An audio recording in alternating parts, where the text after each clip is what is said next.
Alright, hello everybody. My name is Stephanie, and I'm going to be talking today about the wonderful world of communication. And this class has been all about communication, which is, of course, super important. So for starters, I'm just going to go over a brief introduction about communication, what my overarching goal is, all about my behavioral blend for myself, a little bit about me, some communication barriers that can exist for me and everyone else, resources that I might have used through this class and in general to improve my communication, an action plan for bettering myself, and then I'll wrap up with some words of wisdom. So, communication. What is it? Well, interpersonal communication is a type or kind of communication that happens when people involved talk and listen in ways that can maximize the presence of the personal self. And that's just what Stewart says in his text. Now, one thing I really enjoyed from reading Stewart was where he said the human is a social animal. I think we can agree that's totally true. I mean, how else would we get through life if we couldn't communicate? If we couldn't talk, we couldn't listen. And of course, there are people out there who cannot do those things. We still have to find a way to get by. But imagine if nobody could. We'd have to find other ways to communicate. But luckily, we can sit here and we can talk and we can listen. The better we are at communicating, the stronger and healthier our quality of life will be. Good communication is important. We use it in our families, our social life, at work, and even when we talk to God. We have to communicate. The goal of communication is dialogue in which one person speaks and a listener replies in such a way they acknowledge the conversation so they can take it a step further. So a little bit about me, nothing special here. I currently work as a logistics administrator where I communicate with people every day from all over the country. I'm working on my second master's degree from Liberty. I'm the youngest of 3 children in my family, but the first to receive a master's degree. I've been with my life partner, Tiffany, for 6 years next month. We've been engaged for 2 of those years, and together we have 1 child, a 7-year-old named Liam, who is the best thing ever. So after this degree, I plan to get a PhD in educational leadership from Piedmont International University here in Winston-Salem. And my dream goal for all of this is to own and operate my own childhood nutrition and fitness center where I can really teach kids about learning how to eat healthy, exercising. Going through a weight loss journey myself and losing over 150 pounds has given me a big passion for childhood obesity. And last but not least, I'm a diehard UVA fan. Sorry, Liberty, but I do have hopes one day that Liam will follow the path and be a Wahoo. So for myself, I have one goal in mind with my communication and the future of it, and that's to have an ability to listen to others as well as be heard. You know, because sometimes we get involved in conversations where we talk and we talk and we talk, and we don't really feel like the person acknowledges what we're saying or they really hear us. I'm sure we've all felt like we do the talking or we do all the listening. So I think to find a very happy medium would be ideal for me as well as probably most people. Listening is one of the most important parts of communication because we all want to be heard. I mean, think about what's going on in the world right now. The BLM movement is all about them being heard, and as humans, we all want to be heard. That's what God put us here for, is to talk and to listen. It's occurred to me that being heard is fundamental because it gives us acknowledgement and support instead of someone just kind of staring at us, nodding their head. I cannot stand when I'm talking to someone and they just speak back. We need others to understand us, and when you talk back and you're truly heard, you get your emotions out there, and it's about knowing that communication is more than just the words. So some of the things I want to deal with to reach this goal are to be more open when I ask questions, to get more clarification on things, and to be more empathetic in both my speaking and listening.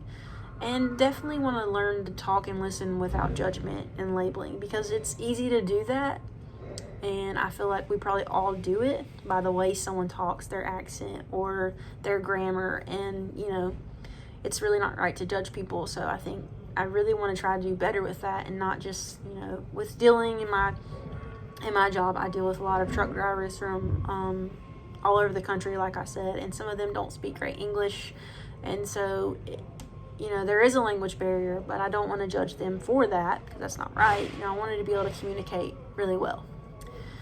Stewart tells us in his text that good communication always starts with good listening. Like I said, if you can't listen to others, can you actually communicate? So in the text Bridges Not Walls, he describes speaking and listening as inhaling and exhaling, where inhaling is the action of taking in information that is being put out, which is done both verbally and non-verbally, and exhaling is the action of sending out information. We all know how to inhale, exhale, so it makes sense. In the very first week of our class, we took a DISC assessment, which stands for DISC, literally, D-I-S-C. Dominance, influence, conscientiousness, which is very hard to say, and steadiness. So when I took the test, I expected to find myself very high on the C or D level. I was actually shocked to learn I was a very strong steadiness, which isn't terrible. According to the test, the positive impact I can make on people is that I'm a very clear thinker. I'm very analytical, and I always pursue a course of action, which is actually very true. And I guess I didn't realize that until I took the assessment, but I like a plan. I like to know where I'm going, what I'm doing. I don't like spontaneity at all. Now, 10 years ago, the answers probably would have been totally different, because as you mature and you get older and you're doing different things and you want like a real career, you have to really change the way you do things and the way you act. But I have a very strong motivation in me, which is part of that. So I'm glad for that. The pros of my blend are that I'm a good listener, I'm a team player, I'm steady and consistent, I'm very understanding, friendly, genuine, I'm predictable, which could also not be a good thing, and I'm possessive, which could also not be a good thing. Some of the weaknesses are that I'm very resistant to change, which I actually disagree with. I do like a plan, and I do get kind of upset if it changes, but I'm not resistant. I don't, immediately say no. In my job, I have to do that all the time, and having a child, you are going to have changes. When you think you're going to go to the store for just a couple things, you might go to the store for 100 things if your child is there and if you're hungry. So, I can hold a grudge. It's definitely true. I'm sensitive to criticism, which I also am not really sure about, because I can handle constructive criticism. If someone is criticizing me wrongly, or just being judgmental, then yeah, I'm very sensitive and it upsets me. And the last one said that I had difficulty understanding or establishing priorities, which it can be true, but I don't feel like that's really me. So some of the areas I can work on for this kind of personality is that I need to be more open to change. I need to be more direct, and I need to deal with confrontation more constructively and work on my expressive thoughts, which definitely is true. So for my blend, it influences my communication in a lot of ways. The way I perceive others could definitely be better, which I feel like is for most people. It shows that I'm generally calm in conversation. I don't usually want to offend other people, but I'm very strong in my opinions on things. So I have done that, which I'm not sure if that's part of the steadiness personality or just me, myself, and how I was raised and how I grew up. Being part of the LGBT community, I've always had to stand up for what I believe in, but I don't push it on anyone, and I don't ever want to offend someone by how I feel. I'm not the best at filtering my thoughts, which is definitely something to improve. So communication barriers. We all know when we have a conversation that there can be things that get in the way, which can be the environment. They can be internal things. But a big one is called noise pollution. And noise pollution is broken down into two categories, internal and external. Internal noise pollution is simply put as the internal noise or distractions within yourself. That can be depression, anxiety, phobias, racial prejudice, misunderstanding, and even fatigue. And externally can be the environment, the weather, where you're at, personal appearance, and noises around you. Traffic, radios, TV, cell phones, loud conversations. There's just so many things that can get in your way. And to combat this, you can just simply change your mindset or the environment you're in. It's not a hard thing to do. As Stewart said, mindfulness is shortly put the act of slowing down and concentrating on what you're doing. So you just have to be mindful, and that's literally the simplest way to combat noise pollution. You want to avoid overloading in a conversation. You don't want to throw so much out that they are lost in the track of your thought. You want to really focus on your self-confidence and, when you're speaking, you want to be confident, and you want to show warmth. Be willing to share your story and your feelings with others. One important thing I want to make sure in the future that I do is to avoid the flat brain syndrome, and that's not medical speak. This is something that Peterson came up with, and this occurs when the emotional stomach overtakes your logical brain, basically mind over matter. This happens a lot when you're frustrated. You might say things you don't mean when you're having a bad day.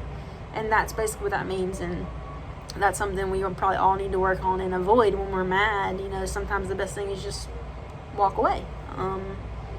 Easier said than done when you're in an argument. But that's part of the flat brain syndrome. And something I really like was the TLC cards, which are the talker to listener cards. They're from the text. They're literally in the book, and you can take them out. And it kind of creates an environment where two people can just talk and listen in a healthy and safe place.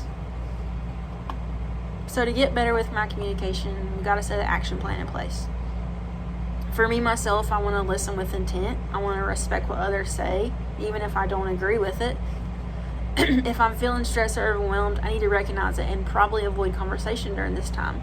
I need to be aware of the differences in people around me and don't judge them, manage my time effectively, and definitely become aware of nonverbal body language. So to wrap it up, I found a really great Bible quote, I think. Let no corrupting talk come out of your mouths, but only such as good for building up, as fits the occasion, that it may grace those who hear. That's Ephesians 4:29. So the journey of learning about communication has honestly been very rewarding for me. Recently diagnosed with a mental health issue, I feel like this class has truly helped me learn to communicate better, especially with my partner, where we've had some mishaps recently. But I feel like I've improved the way I speak and also listen to others. So I know that what I've learned in this class is literally going to apply to my life. I can become a better communicator, and I can also learn to show that God's love shines through the way that I speak to others and respect others, the way that He listens and speaks to us. So to wrap it up, dig deep within yourselves, and I feel like the best advice for communication is to just always give others the best version of you. Thank you.